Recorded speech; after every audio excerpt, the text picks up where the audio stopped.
So the first thing we need to make sure that teachers understand when getting started with VILS is the function of the two websites.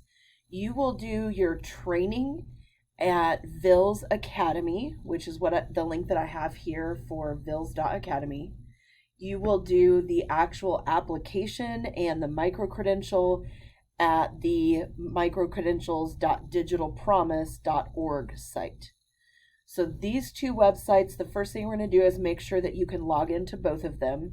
I'm going to go ahead and click the link on here.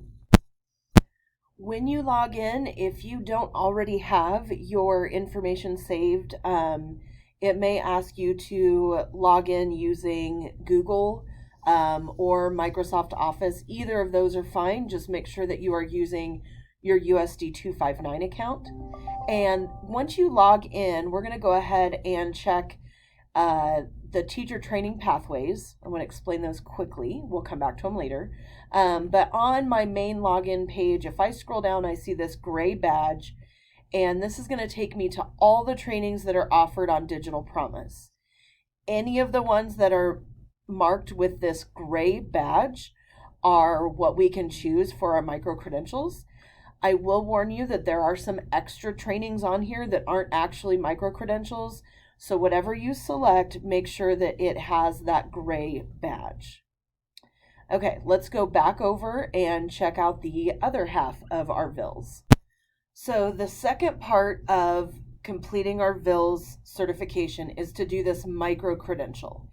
This Digital Promise website does certification for a lot of different companies, a lot of different educational organizations.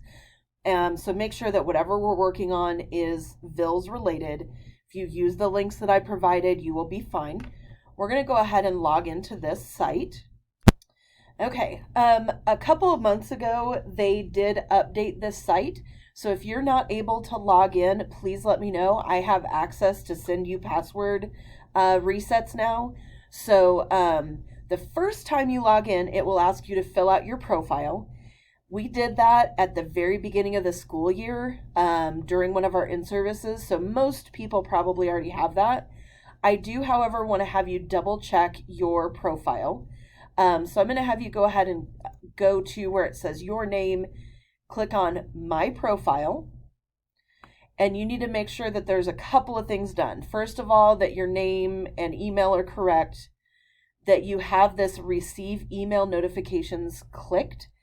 That will allow you to get updates that VILS has received your micro-credential, and they'll give you progress on how you've done once you've submitted it. You don't have to do this background information, but we do need for you to put in our state, our school, and our district down here so that they know that all this information goes to Wichita North High. The other thing you need to make sure it's that this box is unchecked.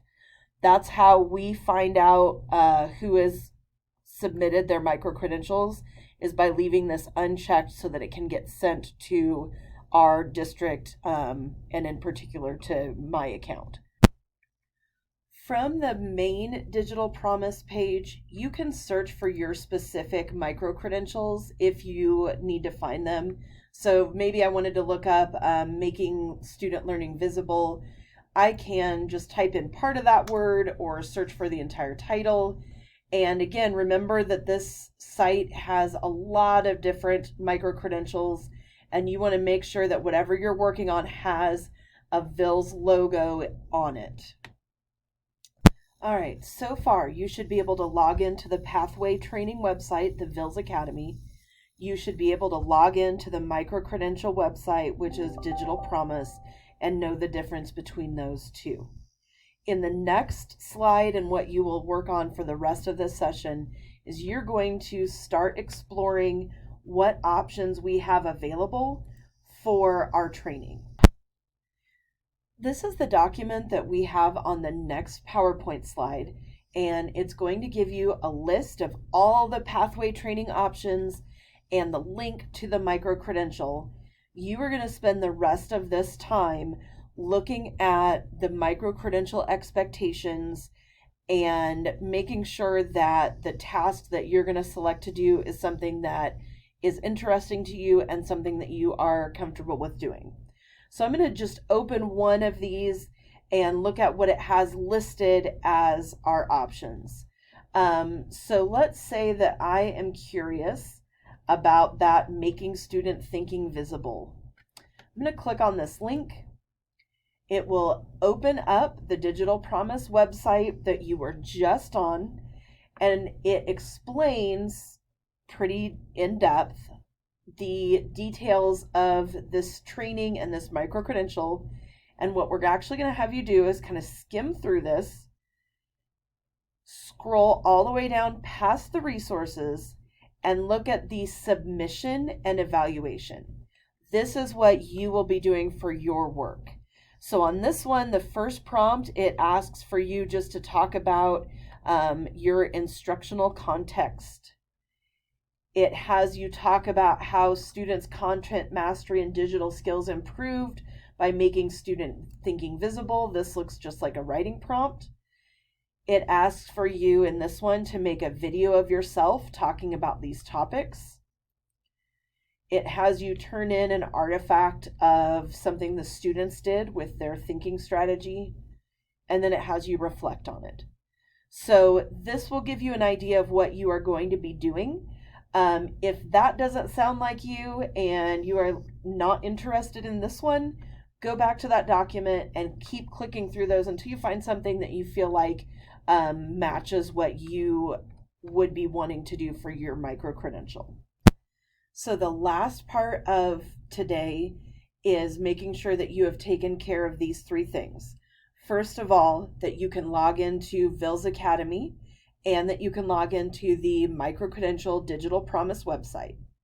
Second, that you have decided which pathway and micro-credential you're going to complete from the list that I gave you, and you've gotten onto that website and looked at what's going to be expected for the documentation part. And then the last thing you're going to do is you're going to complete an exit survey where you tell me that you've completed these two tasks. That will be your attendance for today's PD.